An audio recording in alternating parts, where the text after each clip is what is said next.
जो लोग दिमाग घुमा देने वाली फिल्में देखना पसंद करते हैं उनके लिए आज एक खास तोहफा है। मैं आपके लिए ऐसी फिल्म लेकर आया हूं जो ट्रायंगल को टक्कर दे सकती है। इसमें भी बड़ा लूप, उसके अंदर छोटा लूप और फिर उसके अंदर एक और अनंत चक्र, मतलब दिमाग पूरी तरह घूम जाएगा। अभी तक इंटरनेट पर मुझे कोई ऐसा नहीं मिला जिसने इस फिल्म को सही तरीके से समझाया हो। अगर आप अपना दिमाग तेज करने का अनुभव लेना चाहते हैं तो आप सही जगह पर आए हैं। फिल्म दरअसल हर सेकंड 24 बार हमें धोखा देती है और एक अच्छी फिल्म आपके लिए हर परत खोलकर समझाई जाती है। मुझे लगता है बहुत कम लोगों ने ये फिल्म देखी होगी, इसलिए हम अपने पुराने नियम पर चलेंगे। पहले पूरी कहानी सुनेंगे, फिर उसका गहरा विश्लेषण करेंगे। तो बिना समय बर्बाद किए कहानी शुरू करते हैं। मेट्रो में एक भिखारी कांपता हुआ आदम के सामने आता है। वह कुछ बोलता नहीं, बस घूरता रहता है। साफ है कि उसे पैसे चाहिए। आदम थोड़ा दयालु निकलता है और उसे एक टुकड़ा ब्रेड दे देता है, लेकिन बूढ़ा संतुष्ट नहीं लगता, बिना धन्यवाद कहे ही चला जाता है। फिर कैमरा आदम के हाथ पर जाता है। उसके हाथ पर एक अनंत चक्र का निशान बना है। घर पहुंचने पर उसकी गर्लफ्रेंड एना एक खुशखबरी देती है, वह प्रेग्नेंट है। लेकिन आदम को यह खुशखबरी बिल्कुल अच्छी नहीं लगती। वह तुरंत कह देता है कि बच्चा नहीं रखना चाहिए, क्योंकि दोनों मिलकर ड्रग माफिया के लिए कच्चा माल सप्लाई करते हैं। बेहतर जिंदगी के लिए वे कई महीनों से प्लान बना रहे थे कि एक खेप गायब करके भाग जाएंगे। अब अगर बच्चा आ गया तो भागना मुश्किल हो जाएगा। लेकिन एना इस बच्चे को रखना चाहती है। आदम उसे बहुत समझाता है मगर वह नहीं मानती। आखिरकार आदम उसे कहता है कि वह उसके पिता के पास जाकर चेकअप कराए, सुनिश्चित करे कि वह सच में गर्भवती है या नहीं। आदम का पिता एक स्त्री रोग विशेषज्ञ है। एना के जाने से पहले आदम उसे ढेर सारी हिदायतें देता है कि वह चिंता न करे। लेकिन जैसे ही एना जाती है आदम सामान पैक करना शुरू कर देता है। वह एना का सामान भी अलग कर देता है क्योंकि वह अकेले भागने वाला है। उसी समय उसका बॉस डागो आता है। आदम पहले ही उससे बात कर चुका था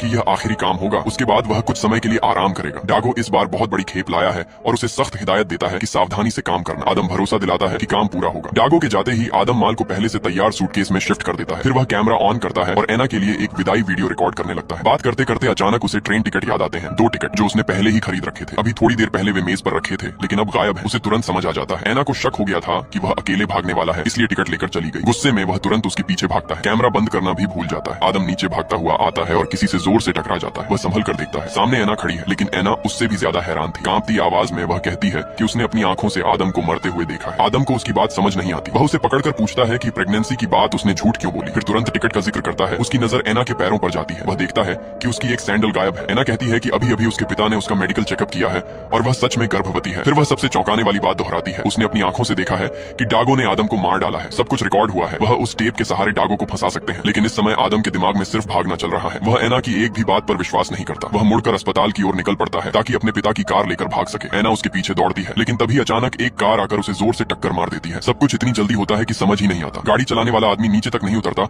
और भाग जाता है। आदम घबरा जाता है। लोग इकट्ठा होने लगते हैं। वह तुरंत वहां से भाग खड़ा होता है। भागते भागते उसे लगता है कोई उसका पीछा कर रहा है। वह एक पिकअप पर चढ़कर उसके अंदर छिप जाता है और किसी तरह बच निकलता है। एक सुरक्षित जगह पहुंचकर वह सोचता है एना जिंदा है या नहीं। फायदा नुकसान सोचकर वह फिर फैसला करता है उसे हर हाल में भागना ही है। वह अस्पताल पहुंचता है ताकि चुपके से पिता की कार ले सके, लेकिन बदकिस्मती से जो कार हमेशा खुली रहती थी आज लॉक है। मजबूरी में वह अपने पिता के पास चाबी लेने जाता है। उधर उसके पिता पहले से ही उसे वॉइस मैसेज कर रहे होते हैं खुशखबरी देने के लिए। वह बताते हैं कि एना और बच्चा दोनों स्वस्थ हैं, मेडिकल रिपोर्ट साफ है। फिर वे उसे बधाई देते हैं, वह पिता बनने वाला है। उसी समय आदम अंदर आता है। पिता उसे देखकर खुश होते हैं, आखिर वे दादा बनने वाले हैं। वह चेकअप रिपोर्ट दिखाते हैं, लेकिन वह साफ शब्दों में कह देता है कि वह यह सब नहीं देखना चाहता। उसे कुछ समय के लिए कहीं जाना है। फिर वह सीधे कार की चाबी मांगता है। पिता समझ जाते हैं कि बेटा फिर किसी मुसीबत में है। वे चाबी देने से मना कर देते हैं। दोनों में झगड़ा हो जाता है। गुस्से में आदम वहां से निकल जाता है। जब आदम सीढ़ियों में खड़ा सोच रहा होता है कि क्या करे, तभी पीछे से कोई दरवाजा खुलता है और तुरंत बंद कर देता है। जब आदम दोबारा खोलने की कोशिश करता है, दरवाजा नहीं खुलता। अस्पताल से बाहर निकलने के बाद आदम बिना दिशा के भटकता रहता है। उसकी सारी योजनाएं बिगड़ चुकी हैं। उसे समझ नहीं आता अब कहां जाए। लेकिन जब वह मुख्य गेट पर पहुंचता है तो देखता है कि उसका पिता बाहर सिगरेट पी रहे हैं और काफी खुश दिख रहे हैं। दोनों थोड़ी बात करते हैं। फिर अचानक पिता कार की चाबी उसे दे देते हैं, यहाँ तक कि पेट्रोल भरवाने के लिए पैसे भी देते हैं। अभी थोड़ी देर पहले जो पिता चाबी देने से मना कर रहे थे, अचानक उनका मन कैसे बदल गया आदम समझ नहीं पाया। लेकिन चाबी हाथ में थी। वह बिना पीछे देखे सीधे पार्किंग में गया और कार लेकर निकल पड़ा। घर के नीचे पहुंचकर उसे एना की दी हुई वह वीडियो टेप याद आती है। जिज्ञासा में वह उसे उठाता है और घर जाकर देखने का फैसला करता है। घर पहुंचकर वह टेप चलाता है। कुछ देर देखने के बाद निराश हो जाता है। उसमें सिर्फ पुरानी वीडियो है और वही विदाई संदेश जो उसने अभी अभी रिकॉर्ड किया था। कोई नई या चौंकाने वाली चीज उसमें नहीं है। इसके बाद आदम सामान पैक करते हुए फोन के वॉइस मेल सुनने लगता है। 2 मैसेज होते हैं, एक उसके पिता का जो अस्पताल से खुशखबरी दे रहे थे, दूसरा एना का जो उससे माफी मांग रही है। यहाँ एक अहम बात होती है। बात करते करते एना अचानक आदम का नाम लेती है, जैसे वह उसे अपने सामने देख रही हो। वह पूछती है कि वह यहाँ कब आया। ये वाक्य अधूरा ही रह जाता है और कॉल वहीं कट जाती है। इस समय का आदम अब भी नहीं समझ पा रहा कि क्या हो रहा है, लेकिन हालात देखकर लगता है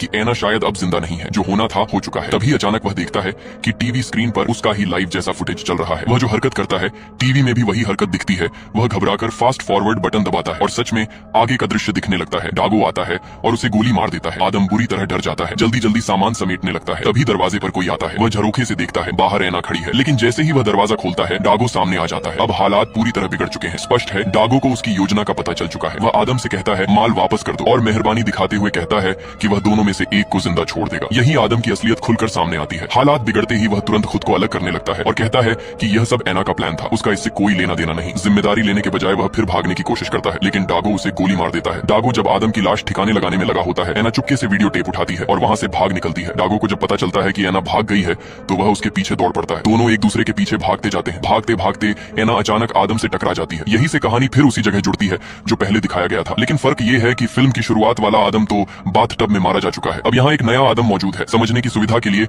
हम इसे दूसरा आदम कहेंगे। दूसरे आदम के चेहरे के हाव भाव से लगता है कि वह ये सब पहले झेल चुका है। आगे की घटनाएं फिर लगभग वैसी ही होती है। एना उसे टेप देती है और कहती है कि पुलिस के पास चलते हैं, लेकिन दूसरा आदम घबराया हुआ है। वह फिर से भागना चाहता है। तभी वही कार फिर दिखाई देती है। इस बार पता चलता है कि कार चलाने वाला डागो ही है। वह मृत आदम को फिर से जिंदा देखकर एक पल के लिए चौंक जाता है। उसी ध्यान भंग में कार फिर एना को टक्कर मार देती है और डागो फिर भाग जाता है। दूसरा आदम इस बार पहले वाले अनुभव को याद करता है। वह सोचता है इस बार उसे कुछ अलग करना होगा। वह एना के पास जाता है, उसे बचाने की कोशिश करता है, लेकिन एना दम तोड़ चुकी होती है। तभी एक पिकअप वहां से गुजरता है। दूसरा आदम देखता है पिकअप के अंदर जैसे कोई व्यक्ति छिपा हुआ है। उसे अचानक याद आता है पहले वह खुद ऐसे ही पिकअप में छिपकर भागा था। तो क्या उस पिकअप में छिपा व्यक्ति वही खुद है? ये सब देखकर दूसरा आदम फिर से डरकर भाग जाता है। इस बार वह डागो का पीछा करते हुए एक कार वॉश तक पहुंचता है। वह पीछे से डागो पर हमला कर देता है। डागो उसे देखकर हैरान रह जाता है। वह चिल्लाकर कहता है कि यह कैसे हो सकता है, क्योंकि आदम तो पहले ही मर चुका है। लड़ाई के दौरान एक गोली चलती है और सामने का शीशा टूट जाता है। धक्का मुक्की में दोनों गाड़ी के अंदर गिर पड़ते हैं। फिर एक और गोली चलती है और इस बार डागो मारा जाता है। उसे दूसरा आदम खत्म कर देता है। इतना सब होने के बाद भी दूसरे आदम के दिमाग में वही बात है, पिता की कार लेकर भागना। वह फिर से अस्पताल पहुंचता है, लेकिन कार अभी भी लॉक है। वह ऊपर जाकर पिता से चाबी लेने का सोचता है। रास्ते में उसे एना मिलती है जो उसे वॉइस मैसेज छोड़ रही होती है। यही वह पल जुड़ता है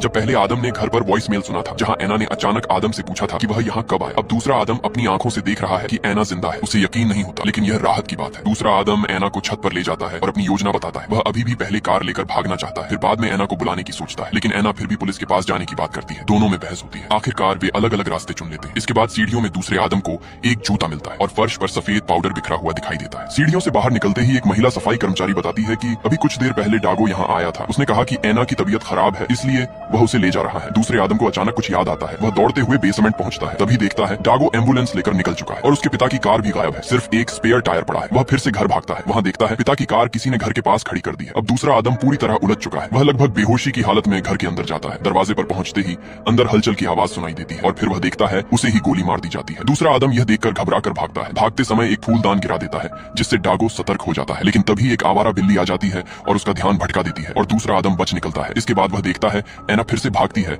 डागो उसके पीछे दौड़ता है। सब कुछ फिर वैसा ही हो रहा है जैसा पहले हो चुका है। कुछ देर बाद दूसरा आदम घर लौटता है। बाटब में उसे अपना ही घायल मरता हुआ शरीर मिलता है। टूटी हुई सांसों के बीच वह कहता है कि यह सब इसलिए हुआ क्योंकि एना उसे छोड़कर दूसरे आदम को बचाने गई थी। इतना कहकर वह मर जाता है। अब दूसरा आदम उतना ही उलझा हुआ है जितना स्क्रीन के सामने बैठे दर्शक। लेकिन कहानी यही नहीं रुकती, आगे और भी उलझन है। वह चेहरा धोकर खुद को संभालना चाहता है। तभी अचानक लाइट की रोशनी बदलकर पीले रंग की हो जाती है और जब वह दोबारा बाटब की ओर देखता है, लाश गायब है। उधर भागती हुई एना फिर से आदम से टकराती है। घटनाएं फिर से रिपीट होने लगती है, लेकिन इस बार फर्क है। दूसरा आदम अभी घर के अंदर है। उसे कुछ समझ आता है। वह नीचे जाकर एक मोटरसाइकिल लेकर निकल पड़ता है। उधर डागो कार से एना को ढूंढ रहा है। दूसरा आदम उसका पीछा करता है और उसे रुकने को कहता है। डागो का ध्यान भटकता है और वह फिर एना को टक्कर मार देता है। हर बार एना ही घायल होती है। एक्सीडेंट के बाद दूसरा आदम छिप जाता है और देखता है वही घटनाएं फिर से घट रही हैं। अब तीसरा आदम एना को छोड़कर भाग जाता है। दूसरा आदम चुपचाप उसका पीछा करता है। तीसरा आदम कार वॉश में डागो से लड़ता है। इसी दौरान दूसरा आदम कार में छिप जाता है। कार का शीशा टूटता है। डागो सामने एक और आदम देखकर चौंक जाता है। उसी पल तीसरा आदम उसे गोली मार देता है। तीसरे आदम के जाने के बाद दूसरा आदम बंदूक और माल उठा लेता है। वह तीसरे आदम का पीछा करते हुए अस्पताल पहुंचता है। इस बार दूसरा आदम पहले ही एना को ढूंढ लेता है। वही एना जो घर पर फोन करने वाली थी। वह उसे लेकर पिता से मिलने जाता है। उसी समय पिता फिर से बेटे के लिए वॉइस मैसेज छोड़ रहे होते हैं, लेकिन इस बार दूसरा आदम और एना अंदर आकर उन्हें रोक देते हैं। दूसरा आदम इस बार डागो के सारे अपराधों का सच अपने पिता के सामने रख देता है। वह अपनी और एना की गलती भी स्वीकार करता है, लेकिन इस बार उसका इरादा भागने का नहीं, सब कुछ बदलने का है। वह एना की मेडिकल रिपोर्ट को 2 हिस्सों में फाड़ देता है। एना से कहता है कि यही रुके और उसका इंतजार करे। वह समझाता है कि अगर कोई आदम उसके पास आए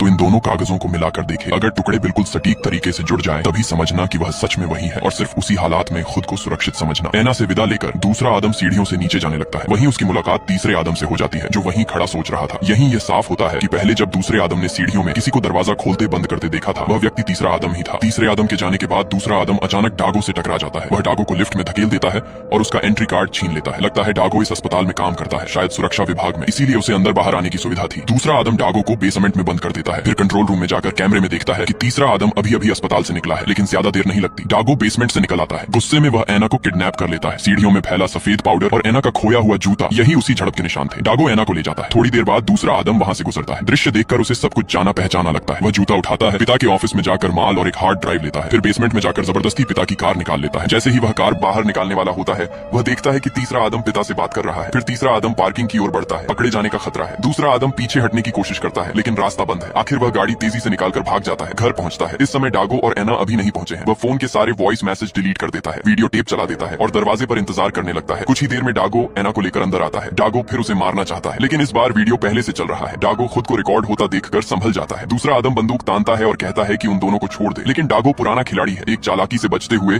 वह दूसरे आदम को गोली मार देता है। दूसरा आदम फिर से गिर जाता है। उसी वक्त तीसरा आदम वापस आता है और यह सब अपनी आंखों से देख लेता है। इसके बाद घटनाएं लगभग पहले जैसी दोहराई जाती हैं। डागो सबूत मिटाने में लग जाता है। एना टेप उठाकर भागती है। डागो उसके पीछे दौड़ता है। तीसरा आदम घर लौटता है। बाथ टब में उसे अपना ही शरीर मिलता है, लेकिन इस बार फर्क है, दूसरा आदम सच में नहीं मरा। याद कीजिए, अस्पताल से जो हार्ड ड्राइव उसने उठाई थी वह उसने अपने सीने में छिपा ली थी। उसी ने गोली रोक ली। इस समय का तीसरा आदम अभी भी वही स्वार्थी इंसान है जो माल लेकर भागना चाहता है, लेकिन दूसरा आदम अब बदल चुका है। उसने लूप तोड़ने का एक तरीका सोच लिया है, तीसरे आदम को खत्म करना। दोनों के बीच लड़ाई होती है। काफी संघर्ष के बाद दूसरा आदम तीसरे आदम को मार देता है। उधर भागती हुई एना फिर किसी से टकराती है, लेकिन इस बार वह आदम नहीं है। वह उलझन में पड़ जाती है। तभी डागो कार लेकर फिर से आता है और लगता है कि फिर वही हादसा होगा, लेकिन इस बार दूसरा आदम आगे बढ़कर एना को बचा लेता है। डागो कार समेत बुरी तरह पलट जाता है। बहुत संभव है कि वह इस बार मर चुका हो। दूसरा आदम एना को उसका जूता पहनाता है। माल भले चला गया हो, लेकिन अंतहीन चक्र आखिर टूट चुका है। दोनों अस्पताल जाते हैं। जांच होती है। खुशकिस्मती से माँ और बच्चा दोनों सुरक्षित हैं। जब दोनों मेट्रो से घर लौट रहे होते हैं, एना अपनी आधी मेडिकल रिपोर्ट निकालती है। आदम भी अपनी आधी निकालता है। दोनों मिलाकर देखते हैं, लेकिन वे आपस में मैच नहीं होती। एक पल के लिए लगता है सब बेकार हो गया, लेकिन एना कागज को पलट कर देखती है, दिशा उलटी थी। सही तरह मिलाने पर दोनों टुकड़े एकदम फिट बैठ जाते हैं। आदम राहत की सांस लेता है। फिर एना एक पेन निकालती है और आदम के हाथ पर अनंत चक्र का निशान बना देती है। उसी समय आदम देखता है एक भिखारी आकर उनके सामने वाली सीट पर बैठ जाता है। वह अपनी जेब से आधा ब्रेड का टुकड़ा निकालता है और खाने लगता है। यह देखकर आदम के चेहरे पर डर साफ दिखाई देता है। वह धीरे से सिर घुमाता है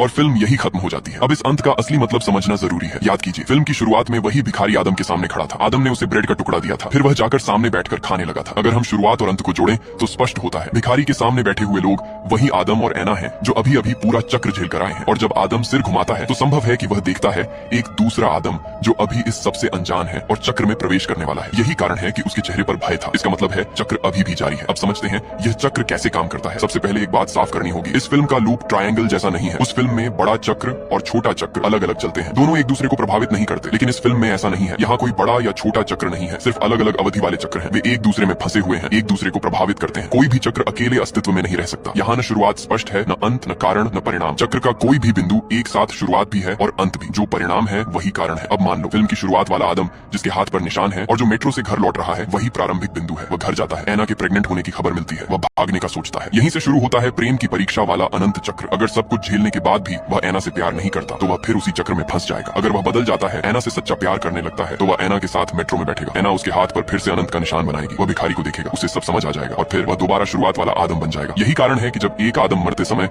दूसरे आदम से कहता है एना को छोड़ दो, खुद को बचा लो। इसका मतलब है कि लूप स्थिर नहीं है, वह गतिशील है। हर बार घटनाएं बिल्कुल एक जैसी नहीं होती, छोटी छोटी बातें बदलती रहती हैं, लेकिन मुख्य ढांचा वही रहता है। खैर, कुल मिलाकर फिल्म दिलचस्प है। बेशक हर किसी की अपनी सोच हो सकती है, कमेंट में खुलकर चर्चा कर सकते हैं। फिर भी अगर तुम्हें दिमाग घुमा देने वाली टाइम लूप फिल्में पसंद है तो ये देखने लायक जरूर है। अब कहानी खत्म होने का वक्त है। सच्चे दिल से धन्यवाद उन सभी दोस्तों को जिन्होंने अंत तक देखा।